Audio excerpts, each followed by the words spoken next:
에베소서를 기록한 목적은 하나님께서 놀라운 복을 주셨음에도 불구하고 너무나 안타깝게 살아가는 사람들 때문에 이 에베소서가 기록된 것입니다.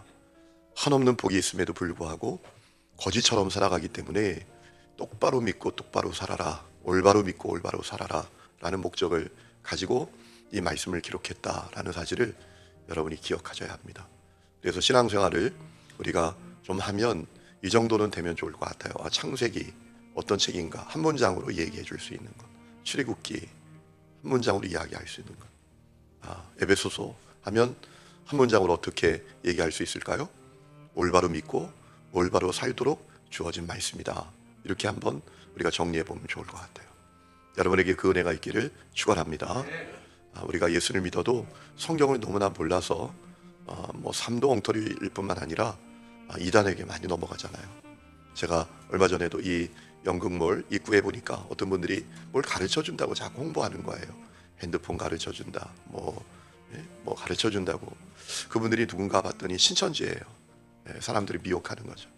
여러분, 신천지에 넘어가는 사람들이 대부분 정상적인 교회에 다니다 넘어가는 겁니다. 왜 그럴까요? 성경을 몰라요. 그러니까 그들이 꿰가지고 쭉 얘기하면 그런가 보다 하고 넘어가는 거예요. 여러분, 성경의 사람이 되시기를 축원합니다. 자, 오늘 말씀 우리가 보면 2장에는 십자가봉으로 구원받은 사람이 얼마나 놀라운 존재가 되었는가에 대해서 알려주시는 말씀이죠. 어제 우리가 읽은 1장 말씀은 어떤 말씀이죠? 우리가 얼마나 놀라운 영적인 복을 받았는지에 대해서 알려주신 말씀이라면, 오늘은 우리가 얼마나 놀라운 존재가 되었는지를 가르쳐 주시는 말씀이에요. 여러분, 예수를 믿는 것은 존재가 바뀌는 거예요. 그 은혜가 여러분에게 있기를 축원합니다. 누구든지 그리스도 안에 있으면 새로운 피조물이라.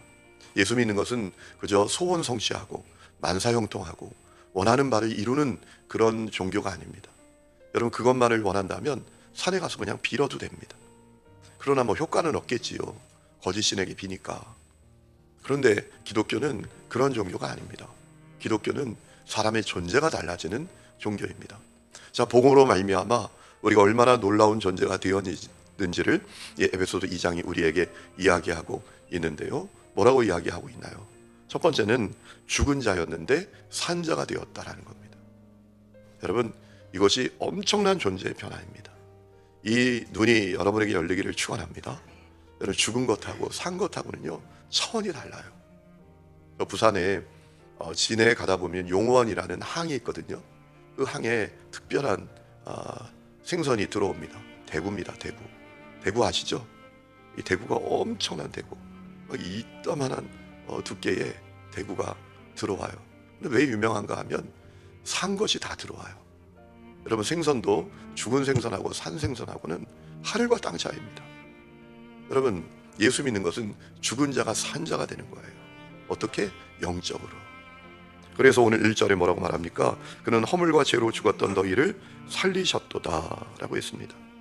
여러분, 인간이 전적으로 타락하여 영적으로 죽었습니다. 영적으로 죽었다라는 게 뭡니까? 하나님과 분리됩니다. 여러분, 인간의 가장 큰 불행은 하나님과 분리되는 것입니다. 인간은 하나님 없이 살 수가 없고요, 하나님과 연결되지 않고는 존재할 수가 없는 사람들입니다. 여러분, 가지가 나무에서 잘려졌어요. 이건 끝 아니겠습니까? 언제 그 죽음이 일어났습니까? 전적으로 타락함으로 그 죽음이 일어났어요. 그래서 죄 가운데 사는 겁니다. 허물 가운데 사는 것입니다. 저주 가운데 살아가다가 결국은 멸망당한 것입니다. 여러분, 전적으로 타락한 인간의 특징이 무엇인지를 오늘 바울이 이야기하고 있습니다. 2절에 보면 그때 너희는 그 가운데서 행하여 이 세상 풍조를 따르고 라고 했습니다. 세상 풍조, 세상 흐름을 따라갑니다. 세상의 흐름이 어떤 흐름이죠? 육신의 정욕, 안목의 정욕, 세상 자랑이 전부인 흐름이죠. 또 더럽고 추악한 일을 하면서 살아가는 흐름 아니겠어요? 여러분, 그것이 세상의 흐름인데 영적으로 죽은 사람은 그 흐름을 계속 따라가는 거예요. 또 3절에 보면 또 하나의 특징이 있습니다. 육체가 마음이 원하는 대로 살아가는 것입니다. 여러분, 전에는 우리도 다 그 가운데에서 우리 육체의 욕심을 따라 지내며 육체와 마음에 원하는 것을 하여 다른 이들과 같이 본질상 진노의 자녀였다라고 했습니다. 여러분, 전적인 타락의 중요한 특징은 마음이 원하는 대로 살아가는 거예요. 육체가 원하는 대로 살아가는 거예요. 좀 땡기네, 그리고 죄 짓는 겁니다. 얼마나 참 두렵습니까? 영적으로 산 사람은 어떻게 변합니까? 성령의 이끄심을 받는 거예요. 성령의 인도하심을 따라가는 겁니다. 하나님의 영의 인도하심을 받으며 살아가는 거예요. 여러분, 인간이 그런 존재였습니다. 그런데 긍휼이 풍성하신 하나님께서 한없는 사랑으로 인간을 구원해 주셨습니다. 오늘 그 사실에 대해서 언급하지요. 4절, 긍휼이 풍성하신 하나님이 우리를 사랑하신 그 큰 사랑을 인하여 허물나 죽은 우리를 그리스도와 함께 살리셨고 너희를 은혜로 구원을 받은 것이라 라고 했습니다. 여러분, 하나님이 사랑이 많으십니다. 긍휼이 풍성하십니다. 그래서 우리를 구원해 주셨어요. 은혜로 구원해 주셨어요. 나는 아무것도 한 것이 없어요. 근데 나는 전적으로 타락하여 죄 지은 것밖에 없습니다. 그런데 하나님이 그럼에도 불구하고 포기하지 않고 한없는 긍휼로 풍성한 은혜를 베풀어 주셨어요. 당신의 독생자를 보내주시고 십자가 매달려 피 흘려 죽는 대속제물이 되게 해주셨어요. 내 죄값 치르기 위해서. 여러분, 죄는 다 각자의 목 아니겠어요? 죄값 내가 치러야 되는데 독생자가 십자가 매달려 다 치르게 해주셨습니다. 그리고 그분이 부활하셨습니다. 그래서 우리도 주님처럼 부활의 생명을 누리도록 해주셨습니다. 무엇보다 하나님과의 관계가 회복이 되게 해주셨어요. 분리된 자가 연결되게 되었어요. 여러분, 이것은 놀라운 사건입니다. 자, 또 하나 우리가 얼마나 놀라운 존재가 되었는지에 대해서 크게 보면 또 하나를 이야기하는데요. 땅의 현실이 아니라 하늘의 현실을 누리며 살게 되었다라는 겁니다. 영적으로 죽은 자가 산 자가 되어서 벌어지는 사건이라고 해도 과언이 아니죠. 땅의 현실이 아니라 하늘의 현실을 누리며 살게 되었다라는 겁니다. 6절이 이렇게 말합니다. 또 함께 일으키사 그리스도 예수 안에서 함께 하늘에 앉히시니라고 했어요. 하나님과 함께 하늘에 앉은 자가 되었다라는 거예요. 여러분, 하늘에 앉았다라는 것이 어떤 의미일까요? 이것은 단지 공간의 문제만이 아닙니다. 하늘의 생명을 누리게 되었다라는 겁니다. 여러분, 이 눈이 열릴 수 있기를 축원합니다. 우리는 저 세상에 있는 불신자들과 생명이 다른 사람들이에요. 하늘의 생명, 영적인 생명을 가지는 사람들이에요. 영원한 생명을 가지게 되었어요. 그것만 아니라 하늘의 신분을 갖게 되었고요, 하늘의 마음을 갖게 되었고요, 하늘의 태도를 갖게 되었고요, 하늘의 가치를 갖게 되었고, 하늘의 목적을 갖게 되었고, 하늘의 인생의 반응을 갖게 되었다는 거예요. 여러분, 이 사실을 깨달아야 하늘에 앉은 자로 사는 거예요. 여러분, 이 눈이 열려야 합니다. 정말 저는 우리 하나님교회 성도들에게 이 눈이 열릴 수 있기를 축원합니다. 이 눈이 열리지 않으면요, 하늘에 앉은 자가 되어서도 땅에 앉은 자처럼 살아가는 거예요. 좀 미워하고 시기하고 편가르고 교회 안에서도 용서하지 못하고. 여러분, 땅의 사람들은 그렇게 살잖아요.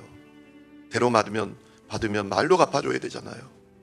그런데 여러분, 하늘의 신분을 갖게 되면 달라지죠. 오리를 가자 하면 심리를 갑니다. 여러분, 눈이 열려야 그 역사가 일어나는 거예요. 그래서 성령 충만 받아야 됩니다. 성령 충만하면 어느 날 갑자기 눈이 확 열려요. 그렇구나, 내가 하늘의 신분을 갖게 되었구나, 하늘의 생명 갖게 되었구나. 그래서 다 바뀝니다. 하늘의 언어를 갖게 됩니다. 하늘의 태도를 갖게 됩니다. 전에는요, 세상 불신자하고 똑같아요. 어떻게 하면 내가 더 많이 가질까? 어떻게 하면 내가 먼저 무엇을 누릴까? 여러분, 이것이 관심이에요. 그런데 하늘의 그 놀라운 신분을 깨닫게 되면 하늘의 태도를 갖게 됩니다. 주는 것이 기쁨이고 나누는 것이 행복이고 나보다 너를 앞세우는 것이 행복인 그런 삶이 된단 말이에요. 또 그렇기 때문에 이 하늘의 그 신분을 통해서 놀라운 역사가 일어납니다. 오늘 7절에 그 얘기하죠. 하나님의 계획이 있다라는 겁니다. 모든 시대에 하나님께서 우리에게 베풀어 주신 그 은혜가 얼마나 풍성한지를 드러내기를 원하신다라는 겁니다. 7절, 이는 그리스도 예수 안에서 우리에게 자비하심으로써 그 은혜의 지극히 풍성함을 오는 여러 세에 나타내려 하심이라라고 했습니다. 여러분, 하나님께서 우리를 하늘에 앉혀주시는 이유가 뭡니까? 하늘의 신분을 갖게 해주시는 이유가 뭐예요? 우리에게 베풀어 주신 그 은혜가 얼마나 경이롭고 놀라운지를 모든 세대에게 드러내기를 원하시기 때문이다 라는 겁니다. 이런 얘기죠. 사람들이 우리를 바라보면서, 야, 하나님의 은혜라는 것이 정말 놀라운가 봐. 저 사람들이 얘기하는 그 하나님의 은혜라는 것이 정말 놀라운 건가 봐. 아니, 사람이 어떻게 바뀌지? 사람이 어떻게 저렇게 달라지지? 그것이 하나님의 계획이라는 거예요. 하나님께서 우리 각 사람들에게 베풀어 주시는 은혜가 얼마나 경이로운지를 세상 사람들이 바라보면서 깜짝 놀라기를 원하시는 거예요. 그것이 하나님의 마음이라는 거예요. 이 마음을 깨닫는 분들이 되시기를 축원합니다. 여러분, 오늘 우리의 현실은 어떤가요? 아예 교회 다니는 사람도 똑같더라. 교회 다니는 사람도 똑같더라. 야, 저 사람들 보니까 똑같이 욕심부리고 똑같이 자기만 먼저 알고, 아니 더해. 여러분, 이런 형국 아니겠어요? 그래서 통계조사를 해보니까 당신이 신앙을 갖게 된다면 어떤 신앙을 갖겠습니까? 라고 물어보니까 기독교가 꼴찌라는 거예요. 너무나 안타깝잖아요. 우리가 만난 복음은 너무나 놀라운 복음인데, 여러분, 김익두라는 그 유명한 깡패가 있었잖아요. 우리 한국에 이 깡패가 예수 만나고 변화되었어요. 사람들이 김익두가 정말 변화됐는지 알고 싶어서 장터에 김익두가 지나가는데 구정모를 확 엎었대요. 끼얹었다라는 거예요. 이 사람 진짜 변했나? 김익두가 예수 믿고 정말 달라졌다는데 진짜 달라졌는지. 지나가는데 구정모를 확 끼얹으면 이건 얼마나 큰 봉변입니까? 그럼 그때 유명한 일화가 있습니다. 김익두가 씩 웃으면서 그러더래요. 예수는 믿고 복은 당신이 받았네요. 그러더라는 거예요. 무슨 얘기죠? 김익두가 예수 안 믿었으면 벌써 죽었죠. 네? 그런데 씩 웃으면서 예수는 내가 믿고 복은 당신이 받았군요. 씩 웃고 가더라는 거예요. 예수 안 믿었으면 벌써 죽은 목숨이었을 때 너 이리 와. 별 난리 나지 않았겠습니까? 여러분, 하나님의 계획이 있어요. 왜 우리에게 하늘의 신분을 주시는가? 우리에게 베풀어 주신 그 하나님의 놀라운 은혜, 풍성한 은혜가 모든 세대에게 드러나기를 원하시기 때문이다. 7절 말씀 다시 한번 읽어보세요.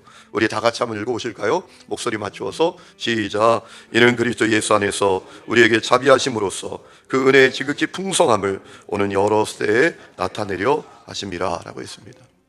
여러분, 여러분의 자녀가 여러분에게 베풀어 주신 그 풍성한 은혜가 얼마나 경이로운지 알고 있습니까?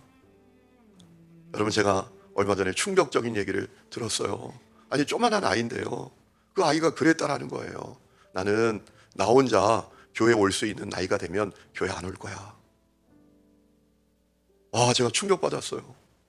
나는 나 혼자 교회 나올 수 있는 그런 나이가 되면 교회 안 올 거야. 여러분, 이상한 거예요, 자녀들이. 아니, 우리 엄마 아빠가 교회 가면 천사고, 교회 가면 성인군자고, 교회 가면 그렇게 선한 사람 같은데 삶의 자리에서 보면 아닌 거예요. 야, 너 지고 살면 안 돼. 지고 살면 안 돼. 착하게 살면 안 돼. 너 남한테 함부로 주면 안 돼. 막 이러니까 애들이 헷갈리는 거예요. 이게 도대체 뭐지? 이 신앙생활이라는 게 아무것도 아니구나, 이게. 그리고 아이들 스스로 마음의 계획을 다 세우는 거예요. 내가 용돈 받지 않는 나 혼자 경제력을 갖게 되고 그런 때가 오면 내가 신앙의 독립을 하리라. 이런 마음을 갖고 있는 자녀들이 얼마나 많은지, 여러분, 오늘 이것이 우리의 엄중한 현실입니다. 여러분, 십자가 복음으로 우리가 얼마나 놀라운 존재가 되었는지를 바라보는 눈이 열려야 합니다. 오늘 바울이 증언하지 않습니까? 예수 때문에 우리가 얼마나 놀라운 존재가 됐냐? 죽었는데 살았다. 땅의 현실이 아니라 하늘의 현실을 누리는 자가 되었다. 와, 여러분, 이거 알게 되면요, 놀라운 삶의 변화가 일어나는 것 아니겠습니까? 교회를 다녀도 이게 뭔지를 모르니까 새로운 피조물이 되지 않는 거죠. 야, 내가 살았구나. 내가 하늘의 신분을 누리게 되었구나. 야, 놀랍구나. 여러분, 이 경이로움이 다른 누구가 아니라 우리 속에서 먼저 되어지는 역사가 있기를 축원합니다. 기도하겠습니다.